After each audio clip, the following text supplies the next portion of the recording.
Welcome to our channel. Today we how to scale your dropshipping store with BigCommerce. Quick tutorial step by step clearly. To start scaling your dropshipping store with BigCommerce, first, log into your BigCommerce dashboard.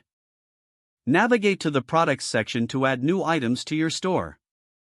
Choose Add a product to begin including dropshipping products. Input essential product details like title, description, and price. Ensure your product images are high quality to attract potential buyers. Once you've added basic details, set up inventory tracking to manage stock levels. Next, integrate reliable dropshipping suppliers. Go to the Apps section and search for dropshipping integrations. Select a dropshipping app that best fits your needs, like Spocket or Overlow. Authorize the app and follow the prompts to connect it to your store. Now, it's time to optimize your product listings for SEO. Use relevant keywords in your titles and descriptions to improve search visibility. Adjust your store's URL structure for clarity and SEO benefits. Promote your products through social media and online ads. Create engaging posts showcasing your dropshipping products.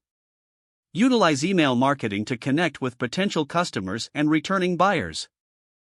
Set up abandoned cart recovery emails to win back lost sales. Consider offering limited-time discounts to encourage purchases. Monitor your website analytics regularly to track performance.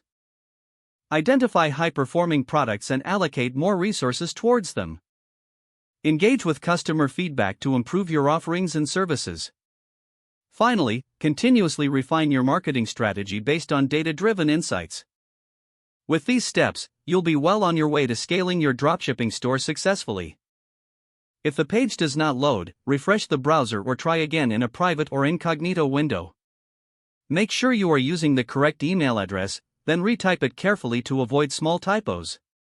If your password is not accepted, use the reset option and create a new strong password you can remember. Check your spam folder for verification or security emails, then complete any requested confirmation steps. Enable two-factor authentication if available to improve account security and reduce unauthorized access risk. Don't forget to like this video and subscribe to our channel for more step-by-step tech guides.